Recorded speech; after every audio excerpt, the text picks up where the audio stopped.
الله الرحمن الرحيم الحمد لله رب العالمين والصلاة والسلام على رسوله الكريم وعلى آله وصحبه أجمعين. Assalamu alaikum wa rahmatullahi wa barakatuh. I want to start by asking every single one of you tonight on this blessed Ramadan night to pray for one of our community members who passed away today early in the morning. She is the mother of our beloved chairman of the trustees, Brother Tamim Dost. And Tamim's mother has been here for a long time in the United States and with our community, going back to Greenway Masjid, I would say since the 2004-2005, from the beginning of the when we constructed the mosque there. So subhanallah, an amazing person. Everybody continues to speak very highly of her. Very good family as well. We have seen nothing but good from all of them. So I highly encourage every single one of you to please pray for her, especially during these blessed nights and days of Ramadan. It's a great chance for all the khayrats that they have, left behind. She has left behind, and her family continues striving, to make a difference in our community. Alhamdulillah. So, inshallah, I'm going to also introduce right now again one of our distinguished guests who joins us and honors us with his presence here online, Shaykh Muhammad bin Yahya Al-Ninowy, the founder of Medina Institute globally. We're very honored, Shaykhna, to have you again here tonight with us. And we're looking forward to benefit from some of your wisdom in regards to some of the lessons that we can learn from this blessed month of Ramadan. بسم الله الرحمن الرحيم الحمد لله رب العالمين وصلى الله وسلم وبارك على سيدنا محمد الصادق الأمين وعلى آله الطيبين الطاهرين ورضي الله عن أزواجه وأصحابه وأحبابه والتابعين وعنا معهم برحمتك يا أرحم الراحمين. أما بعد فالسلام عليكم ورحمة الله تعالى وبركاته. It's a great pleasure and honor for me to be hosted by my brother Shaykh Mufti Didmar Faya and the Muslim community in the state of Arizona.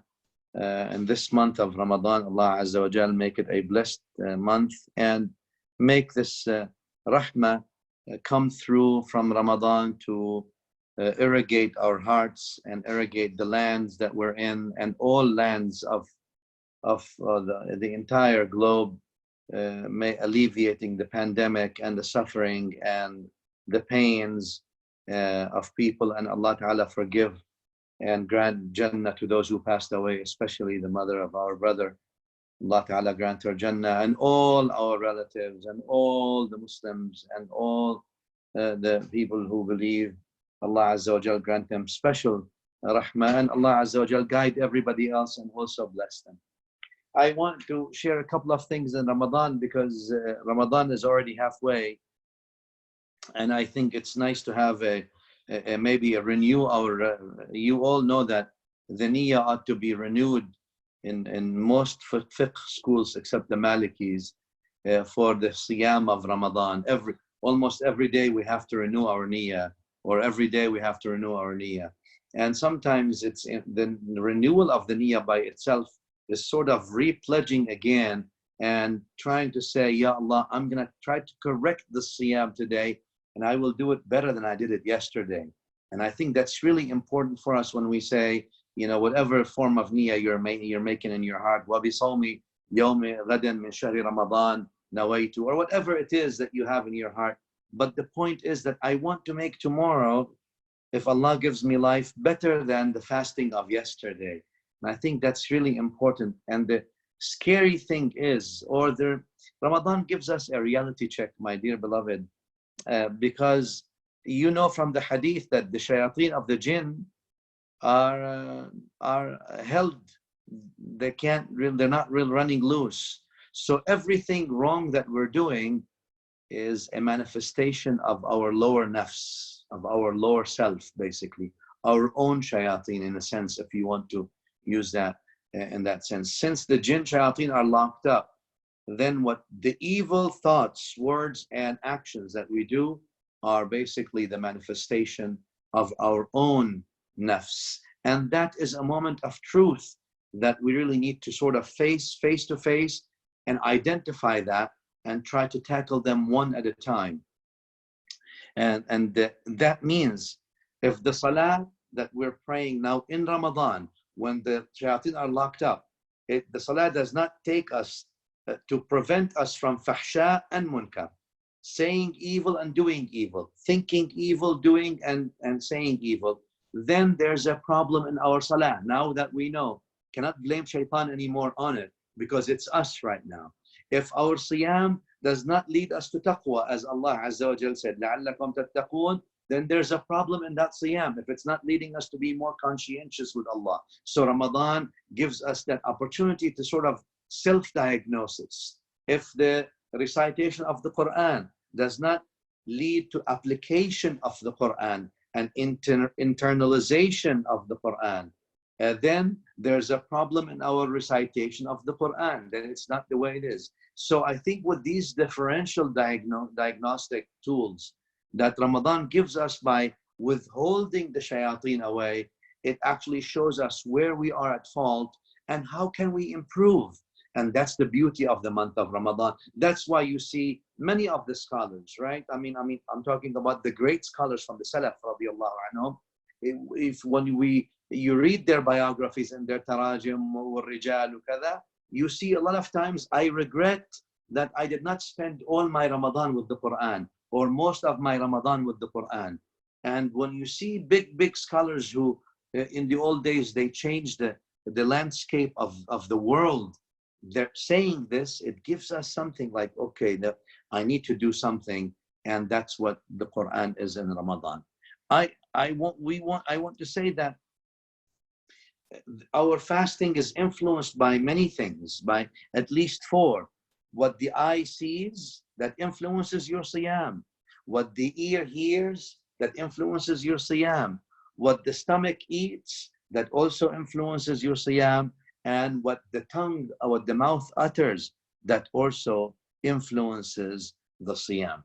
And look, now that we are in the pandemic of Corona, Allah Azza wa Jal alleviate that from all of us and all the Muslim Ummah and all the Ummah of Muhammad sallallahu alayhi wa sallam.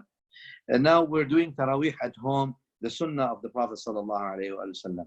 And you know it, and all the Mashayikh will tell you, all the scholars will tell you that there is a normal standard advice. Eat less when you break your fast, you will have a better Taraweeh. That's usually the case. If you eat a lot in when you're breaking the fast, Taraweeh time comes and there's smoke coming out of your ears and eyes and everywhere. I mean, food is going there and all the things are going. You're gonna be needing to drink lots. There's no way you're gonna be doing good in Taraweeh. We have 15 days left or so for Ramadan. If Allah gives us life, let's try to make the best out of it. And let's try to sort of roll our sleeves. The 10 nights are coming also. Similarly, not just the slowing down on the food, but also meaning slow down on the food quantity-wise, not quality, quantity-wise. Make it a good quality and the quantity. But also less talk, and less talk meaning non-beneficial talk. It will benefit your siyam. Because نفسك إن لم تشغلها بالحق شغلتك بالباطل. If you don't occupy your nafs with good, it will occupy you with bad. Occupy it with good in Ramadan. And occupying with good is like the Prophet ﷺ said in Sahih al-Bukhari hadith, as you know, on Abi Hurairah radiyallahu ta'ala anhu, that the Prophet ﷺ said, if you have something good to say, say it. You don't have anything good to say, don't say anything. So silent or positive contribution. That's basically what it is. And I think Ramadan gives us a golden opportunity to put this hadith in practice. Right? So another thing also that I think is very important in Ramadan is like the Imam al-Tirmidhi narrates this hadith in his Jami', and he says that the Prophet sallallahu alayhi wa sallam said, رَغِمَ أَنْفُ رَجُلٍ دَخَلَ عَلَيْهِ رَمَضَانُ ثُمَّ انْسَلَخَ قَبْلَ أَنْ يُغْفَرَ لَهُ. A loser would be a person. رَغِمَ أَنْفُهُ يعني means that his nose will be dipped in the sand, will be humiliated in that sense, yani. But it's a metaphor for a loser. A loser, the prophetic hadith says, is a person that is exposed, and he experiences or she experiences the month of Ramadan, and the month of Ramadan goes away, and this person has not been forgiven. قبل أن يغفر له. So because Ramadan is like, how do you say that? It's like it's been raining here today in Georgia, so and cold. Ramadan is like the rain. Rain is coming, and imagine the heavens is raining and pouring rain, and you're not getting even a little drip of that rain. There's something wrong with you, and as if that you're not getting some of that khair, you're not getting some of that good. Ramadan is coming and pouring its rahmah all over the place. How dare you, the hadith is basically telling us, not even get a drop of that rahmah, a drop of that maghfirah, which suffices for all of what we're doing. And it's important that you don't become among those whom Allah tabbatahum and kariha Allahun bi'athahum. Allah did not like their ibadah. They come to the ibadah, they're lazy. They come to the ibadah, they think it's a burden. So Allah deprives them from the honor of standing before Him.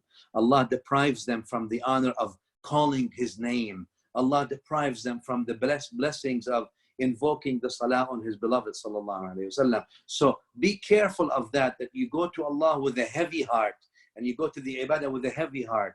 And then, as Allah says in the Quran, لَكِنْ كَرِهَ اللَّهُ بِعَاثَهُم. Allah disliked their effort because it's not genuine. It's so burdensome onto them. So therefore, they were deprived. So that's also very important.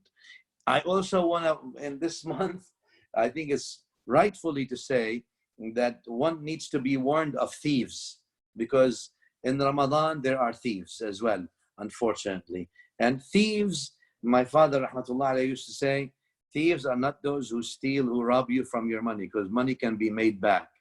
And thieves are not those who can rob you from other things or worldly things. Thieves are those who rob you. Worst thieves are those who rob you of your time and iman. That's the worst kind of thief. So those are the ones that you need to be careful about, son. So I'll pass it on to you. And thieves that actually rob us from both iman and time in Ramadan are about 4 of them right now. Screen time, bedtime, food time, internet time, right? So instead of Facebook, Allah's book. Instead of bedtime, maybe prayer time. It's only 15 days. Allah says, أَيَّامًا مَعْدُودَاتٍ. It's limited days. It's not unlimited that you say, okay, just take advantage of it. Food time, they rob you again. Because we go extravagant in Ramadan. I know it's a traditional habit in every culture. I mean, the best of food is made in Ramadan. The best of sweets are made in Ramadan. The best of everything. You look at the sufra or the tables in Ramadan. It's mashallah. I mean, it's rainbow. You've got every color, everything. You'll have enough time to eat. Bedtime robs you from your time and iman maybe as well, because you have limited time. Internet time as well in Ramadan. So be careful of these interceptors or robbers of spirituality in Ramadan, right? Let Ramadan teach you that you have a special project. Ramadan is a special project. It's a special task. That's what Ramadan is. And obviously we can work. We have the whole year to work. And then when you do that, Eid is really Eid. Eid is really a feast. Eid is really an enjoyment, is an accomplishment, is a different things, right? So I think with this understanding, we want to say, all right, what is our project in Ramadan? What is your project in Ramadan? We have now half of Ramadan left, all right? So what do we do? What is it that you're going to do in Ramadan that's different? What kind of achievement we want to do? What kind of things that we want to apply? And what kind of negative things we want to drop and stay away from? I think all that is so important. When Nabi sallallahu alayhi wa sallam, as you all know, towards the end of Ramadan, especially in the last 10 days that are coming up very soon, he used to, sallallahu alayhi wa sallam, roll up his sleeves and wake up his family, and everybody is in a matter of ibadah, right? And right now, even from the middle of Ramadan, look, the 10th of Ramadan is the Sayyidah Khadija al-Kubra passing away. The 17th of Ramadan is the Battle of Badr. You all know. And then the 21st of Ramadan, Sayyid Ali's martyrdom. The last 10 of Ramadan, you have Laylatul Qadr everywhere. It could be from 21st all the way to 29th. So we are really, it's a really jam-packed season of forgiveness, season of beautiful memories, of things that we today, until today, are indebted for, like the sacrifices of the Sahaba, of Ummahatul Mu'mineen radiyallahu ta'ala anhunna, of what our ancestors, our spiritual ancestors who have struggled and done all these things and all that we're reaping the benefits of now. Ramadan has come. The hands have to be, I'm not saying you have to raise your hands to make dua, but I'm saying if you want to raise your hand, please raise your hands. If you don't raise your hands, raise the level of your heart and ask Allah subhanahu wa ta'ala. وَقَالَ رَبُّكُمْ دُعُونِي أَسْتَجِبْ لَكُمْ. Your Lord said, which means the ayah says, call unto me, I will answer you. What better month to ask Allah Azza wa Jal for whatever you want other than Ramadan? Everyone should be asking. Everyone should be insisting when they ask and making time for their asking. والصحابة رضي الله عنهم أجمعين, they used to really focus on Ramadan, right? And especially when in dua. And we have things that ulama sirah mentioned that some of the Sahaba radiallahu anhum used to say, فَوَاللَّهِ مَا يَأْتِي رَمَضَانُ الَّذِي يَلِيهِ إِلَّا وَقَدْ اسْتُجِيبَتْ كُلُّهَا. They say we would make dua in Ramadan so much, we list all our dua, Ya Allah this, Ya Allah this, but sincerely, and we repeat them and we insist on them. And they would say by the next Ramadan did not come except all of our dua has been answered. Right? And make your list to ask Allah subhanahu wa ta'ala and start with Ya Allah forgive me. In Allahumma innaka kareemun tuhibbul afwa fa'fu anni. Start with forgiveness. Starts Ya Allah, I ask you for your love. Ya Allah, guide me. Start with these things. Then ask him for the car and the wife if you want, or the husband, and the house and the wealth and all that. No problem. Ask him for all that you want. But start with Ya Allah, innaka afu kareem tuhibbul afwa. Start with asking him subhanahu wa ta'ala for forgiveness. Start with asking him to grant the whole world ease. Today the world is in need of rahmah. The world is in need of mercy. The world is in need of sharing in the time of high greed that's turning people crazy. The world is there's a spiritual drought. And that's the time where we ask Allah, Ya Allah, not just for me, for everybody, right? Let's not be like the man who came to the Prophet sallallahu alaihi wasallam in the Hasan narration and said, Allahumma arhamni warham Muhammadan wa la tarham ahadan ba'dana. Ya Allah, forgive me and forgive Muhammad. Give Muhammad rahmah and give me rahmah, and don't give rahmah to anybody after me and him. It's nice. Allah, Nabi sallallahu alaihi wasallam tells him, laqad hajarta wasi'a. You've restricted something vast. Why would you restrict? Ask Allah to grant everyone everything. We will live we're part of this world. If our neighbor is good, we are good. If our city is good, we're good. If our state is good, we are good. If our country is good, we are good. If the world is good, we are good. And that's the point. I think that's the leadership that we can at least try to provide spiritually here. And as Nabi sallallahu alaihi wasallam told us, when we make dua, either Allah Ta'ala will answer you, either He will give you that which you want in the dunya, or He will delay it and give it to you better in the akhirah, or He will alleviate of your sins by the length of and how much you made dua. So all of it, any case is good for us. Anything that comes out is good. You will never lose with dua. That's why Nabi sallallahu alaihi wasallam tells us, "Ad-du'a huwa al-ibadah." Ad-du'a is the actual core of ibadah, right? And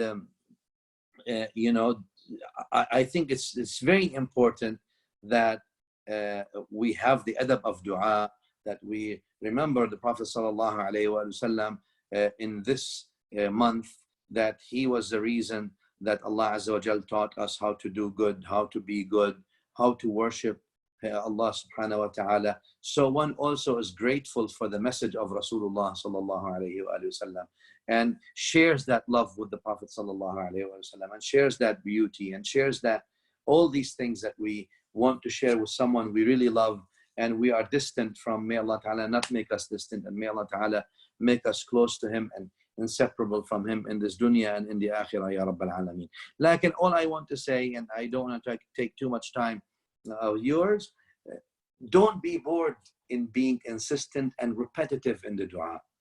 And don't think that you're not heard. No, no. Like Allah Azza wa Jal told Musa alayhi salam and Harun, إِنِّي مَعَكُمَا أَسْمَعُ وَأَرَى. I am with you. I hear everything and I see everything. Rest assured. And a sign of Allah's acceptance of you is that he allows you to remain, metaphorically speaking, at his door, begging him for dua. As if he is, as the hadith says, that Allah Azza wa Jal loves to hear his pious or his worshipper, as-sadiq, at-ta'i', making dua for him. And if he is making dua for him, there's a narration, even though the meaning is there anyway, that Allah Azza wa Jal allegedly orders Jibreel, he says to Jibreel, hold him, don't grant him what he wants right away, because otherwise he will turn to it. Keep him with me, because I like to hear his pleas. I like to hear his begging. I like to hear his prayers and all that. By Allah Azza wa Jal allowing you to repeat yourself and stand before him and say, Ya Allah, Ya Allah, Ya Allah, especially in Ramadan, that is a sign already of acceptance, even if you don't get anything. Because if he did not like you, subhanahu wa ta'ala, he would deprive you from the honor of standing before him and calling his name. And I think that's something that, people think that I didn't pray or whatever it is, or I slept or so. We have been deprived if we haven't prayed at night. It's a deprivation rather than gaining. You gained nothing. You've been deprived of the honor and of the barakah and of the rizq and of the maghfirah and of all the good that may come with that, inshallah. So with that, Allah Ta'ala bless you and bless your center and Imam, and may Allah Azza wa Jal enable us to be better in this Ramadan and every day better than the day after it, inshallah, until Allah Subhanahu wa Ta'ala makes us leave this Ramadan with our health and our Iman much improved, much better, and with full maghfirah for all of us. Wa sallallahu ala Sayyidina Muhammad wa alihi walhamdulillahi rabbil alameen. Barakallahu feek, ya Shaykh. These were really beautiful points that you mentioned. And these are, this is the spirit of Ramadan, really.